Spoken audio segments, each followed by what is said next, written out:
শীতের মধ্যে গরম গরম খাসির চর্বির ঘুগনি আর স্যালাড, উফ জমে ক্ষীর। চলুন রান্নাটা শিখে নেওয়া যাক।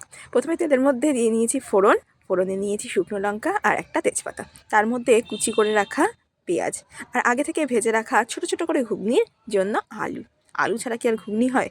আর তারপর দিয়ে নিয়েছি পেঁয়াজ, আদা, রসুন আর কাঁচা লঙ্কা বাটার পেস্ট। তারপর নাড়িয়ে চাড়িয়ে নিয়ে নিলাম প্রয়োজন মতো হলুদ, লবণ, আর তারপর ভালো করে মিশিয়ে যে মশলা ধোয়া পাত্রটা সেটার মধ্যে জলটা দিয়ে নিলাম।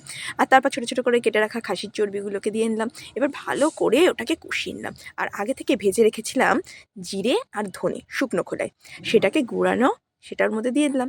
আর আগে থেকে সেদ্ধ করে রাখা মটর একটু লবণ দিয়ে সেটা মিশিয়ে নিলাম।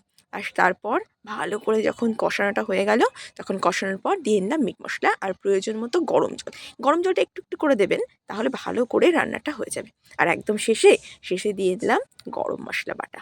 ব্যাস, তারপরে আবার কি, হয় এমনিও খেতে পারেন যদি চান, আর যদি চান রাত্রেবেলা একটা সুন্দর ডিনার, তাহলে এরকম রুটির সাথেও সার্ভ করে নিতে পারেন। রাতের খাবারটা জমে যাবে।